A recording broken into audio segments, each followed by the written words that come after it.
Hey, it's Red Eye. It's like the Spice Network for the elderly. We're here with Rachel Marsden, Bill Schultz, the lovely Courtney Friel, the face of FoxNews.com and entertainment correspondent.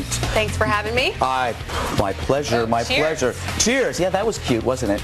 There we go. And on remote, Mr. Mike Baker, former CIA agent and the CEO of Prescient. Greetings, Greg. We still don't know what that is. We don't. Well, I'm trying to figure that out, and apparently I will continue to be doing this from remote as long as the judge enforces the restraining order against Bill Schultz. I know, I understand. Well, and Michelle Collins from VH1's Best Week Ever. How are you, Michelle? I'm great. How are you, Greg? I'm delightful. Good. Yes. I want to talk first about yet another celebrity meltdown. We had such a depressing week, a really bad week, and then Alec Baldwin comes in and saves the day by doing this answering machine message he left for his 11-year-old daughter. Maybe you've heard it, but let's just play a little bit. I am going to get on a plane, and I'm going to come out there for the day, and I'm going to straighten your out when I see you. Do you understand me?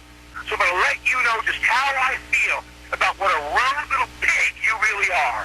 You are a rude, thoughtless little pig.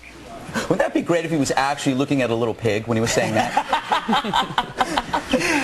Courtney, do you think that's any way to talk to an 11-year-old? No, and he didn't even know that she was, he's like, oh, you're 12 years old, you're 11 years old. How do you not even know how old your own daughter is? And this just says, I mean, a child in the middle of a divorce. It's really sad. Michelle? Yes. Do you think this will affect his career in any way? You know, I have to be honest with you. I have never been more attracted to Alec Baldwin. I didn't know he had it in him. I love a man who can throw a woman around. But, JK for the record. But I got to tell you, first of all, you know, I think the facts are interesting. She was supposed to pick up the phone. It was a court-ordered phone call, and she kept her phone off. And I think everybody knows that Alec, I think, allegedly abused Kim Basinger. There was like a lot of controversy. Allegedly, of course. Right? I said it, right? Yes.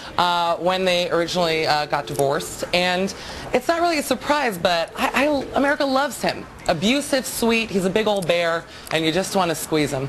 Mike, you know, isn't this just another example of, you always talk, you see people like him and Sean Penn who talk about peace and love and understanding, but they're all jerks. Yeah, you know what, I don't think America's really going to want to squeeze this guy after this one. I think I've got a frame of reference here in the sense of my daughter's about the same age as this kid.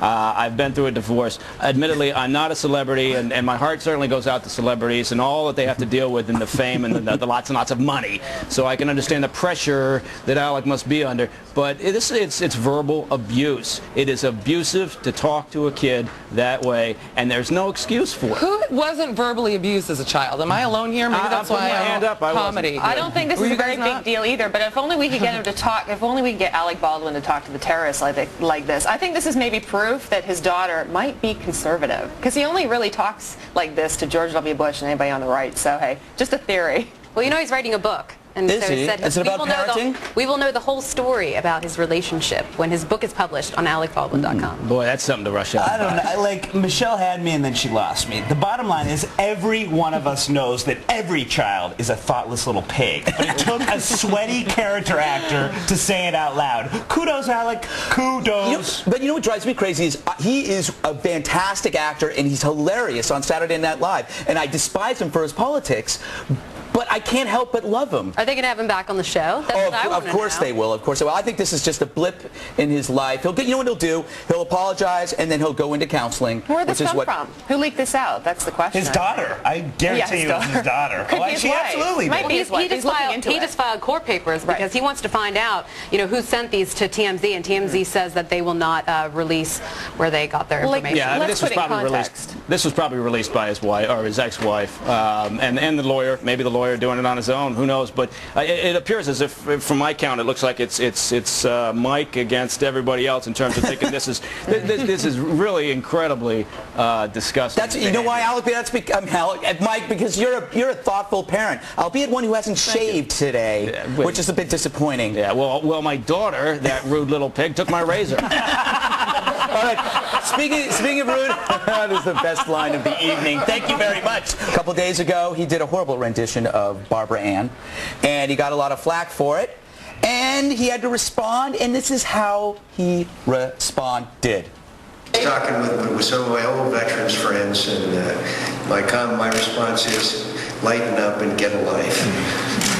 You don't think it was insensitive or in any way making light of it? The Iranians?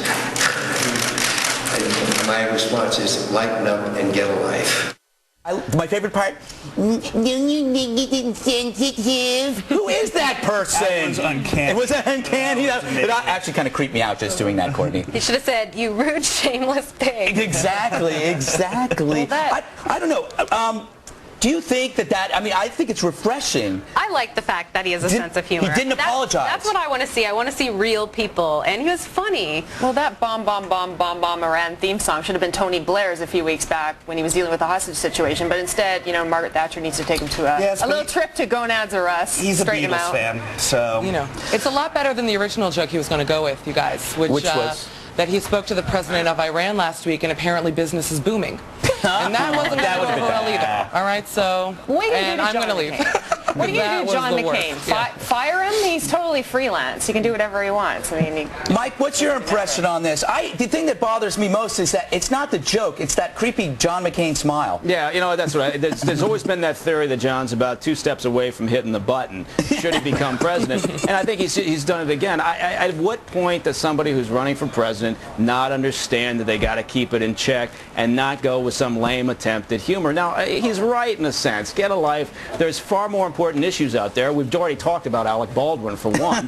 And I'm sure we've got a couple others coming right down the line. But, you know, McCain should have known better. Just Mike, stay away from it. I got to disagree with you, Mike. I got to tell you, I find it refreshing that one of our leaders might act a little unbalanced because all of the world leaders that are out there currently are insane. For example, when something bad happens to America, you see these people get out in the streets screaming and yelling and burning flags. When something bad happens to them, we don't do anything. It would be nice to have a crazy leader, you know, burning an Iranian flag. Yeah, well, you know what? That's a good point. I'm sorry for interrupting. Actually, I'm not sorry for interrupting. But that's a good point because, I mean, look at Reagan. Reagan, one of his strong points was the Soviet Union at the time. They honestly believed he might push the button. They didn't know what he was going to do. And you could argue that went a long ways towards the collapse of the wall. Well, the best line he ever had, Reagan, was the bombing will commence in 5 minutes. And the Russians freaked out. They thought that the war games that he had planned, he was actually, Gipper was going to score the big touchdown. So. Wow. Sex doll alert, except this sex doll is for pets. Check this out. This is if your dog likes to hump. When you have guests come over, your dog starts humping. This was on Gizmodo. He is humping so quickly that the photo's blurred. Well, no, look at that. I gotta tell you. Amazing. Okay, I found this on Gizmodo, and I'm trying to buy one, but I can't find it. I'm beginning to think it doesn't exist or it's a prototype. But I'm thinking, like, this is the greatest invention ever. Is it restricted for pet use? Well, that's a good question. Is it against the law for humans to use this? But you know, who's to say, Courtney? I don't know. I was walking on the street the other day, and I witnessed a dog humping another dog, and I was kind of I felt violated. I was offended. So I would rather see it with that toy than another dog. They'll hump anything, though. Sister. They'll hump a couch, somebody's leg, a toy. You don't need anything special. Michelle? Exactly. Michelle, why don't cats hump legs? Well, my cat is mangy as ever. I actually don't own any cats because I'm totally barren, and it would just kill me inside if I did it. Can I ask 2 questions about the sex toy for dogs? Quickly. Thank you so much. A, why does it look like the Affleck duck? Answer me later. Second of all, who cleans it? That's a good question. I think it's Maytag. You throw it in the dishwasher. When dogs do that, this is a scientific fact. When dogs do that, it's a dominance issue. It really doesn't have much to do with sex. Yeah, it's like being in a prison. It's all about power. Right. Yeah.